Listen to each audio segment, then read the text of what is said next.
Dah. Aku nggak tahu ya gimana bikin intro, tapi intinya saya bikin konten ini itu terinspirasi dari Eno Bening, salah satu YouTuber yang pemain lama YouTuber intinya lah. Dia itu bikin konten tentang podcast kayak gitu, cuman beda dengan podcast yang lain. Dia cuma mau modal suara doang, cuma modal istilahnya ngomong sendiri. Ya itu cukup menarik dan sepertinya mudah untuk dicoba. Akhirnya saya ikut-ikutan karena ini tugas kuliah. Oke, langsung aja saya akan membahas tentang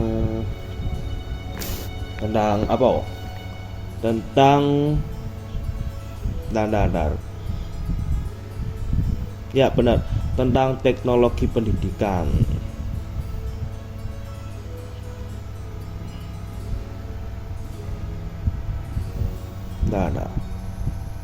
Teknologi pendidikan yang seperti kita tahu, teknologi itu adalah hal atau alat yang bisa mempermudah kita dalam kehidupan.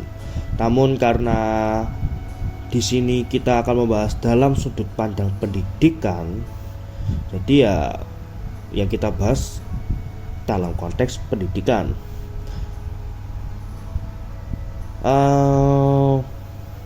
Anjir mana ya? Padahal tidak catat loh. Bentar. Nah ini.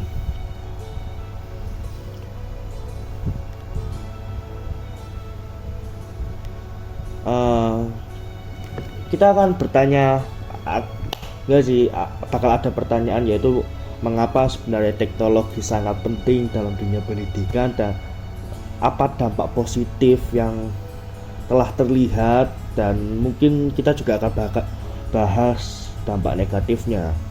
Kita mulai dulu, kenapa dulu ini teknologi itu penting dalam sebuah pendidikan. Yang seperti yang saya jelaskan dari awal, yaitu teknologi itu diadakan karena untuk mempermudah kehidupan manusia. Ya dalam konteks berpendidik, dalam konteks dunia pendidikan, teknologi di zaman sekarang teknologi itu udah bukan lagi sekedar alat, melainkan perantara ataupun mitra dalam proses pembelajaran. Penggunaan teknologi juga membuka pintu di seluruh pintu atau seluruh kemungkinan pengetahuan, atau lebih tepatnya membuka pintu ke dunia pengetahuan yang jauh lebih luas dibandingkan masa dimana teknologi nggak semaju sekarang.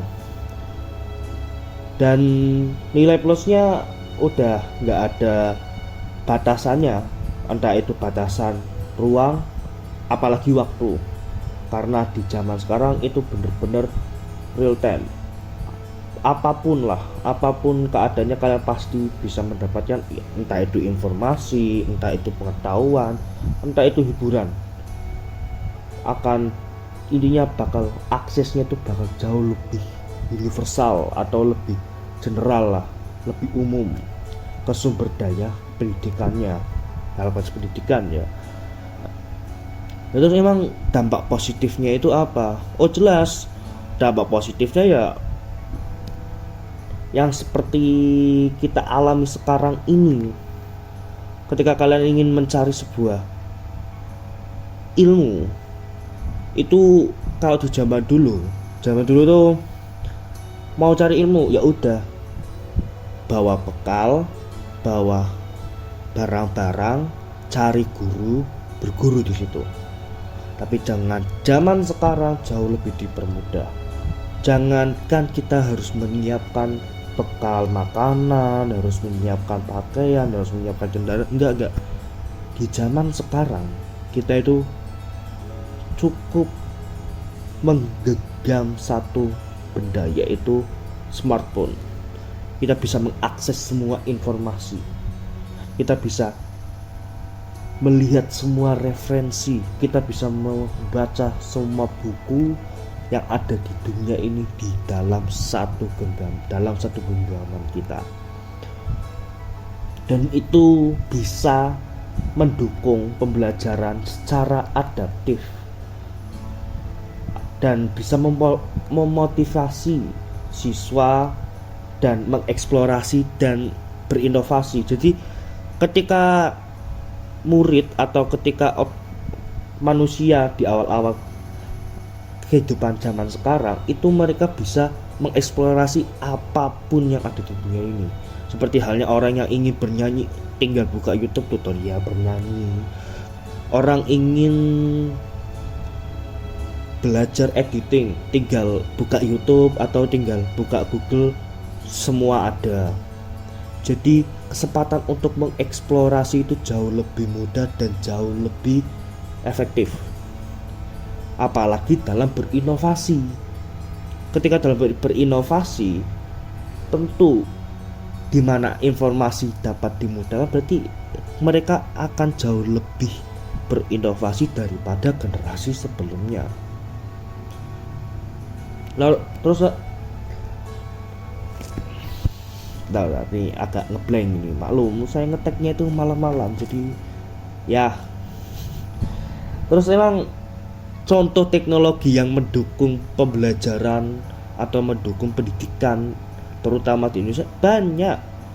Kita sebut aja dah, ketika pandemi, di mana seluruh siswa di Indonesia, seluruh tenaga pengajar Indonesia itu dipaksa untuk menggunakan teknologi dalam mendidik dan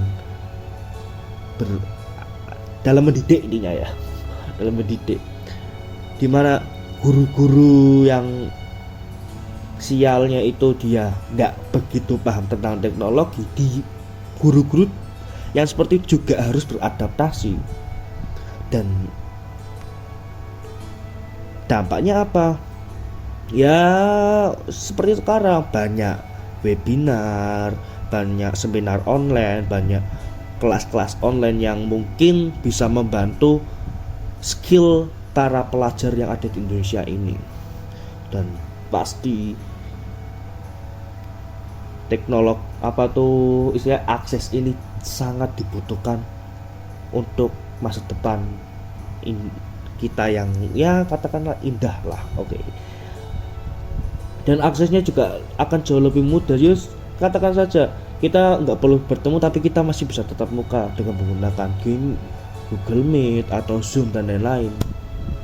Itulah salah satu contoh teknologi yang mendukung pendidikan Indonesia.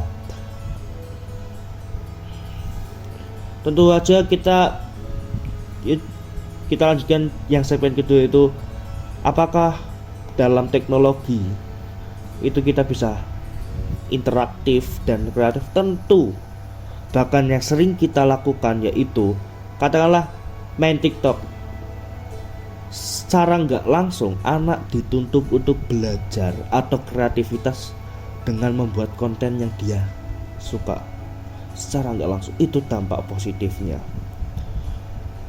Kalau mau ngomongin dampak positifnya ya banyak, apalagi kalau kita ngomongin tentang dampak negatifnya nggak kalah banyaknya. Tapi kalau kita bisa membahas tentang positif aja ya apa salahnya. Negatif mah nggak usah dicari, udah ketemu sendiri.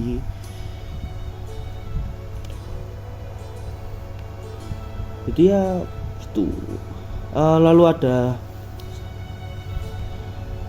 ini tentang pengembangan keterampilan digital. Dalam pengembangan keterampilan digital tentu harus ada yang namanya inovatif, kreatif, dan lain-lain. Jadi nggak percaya, kalau kalian memperhatikan sistem YouTube itu akan berubah seiring berjalannya waktu, selalu berubah, selalu diupdate. Bahkan ada kejadian di mana sebuah negara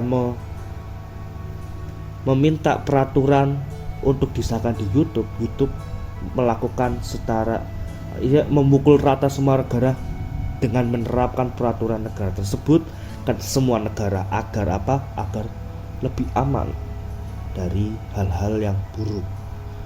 tentu saja mungkin itu aja ya dari saya.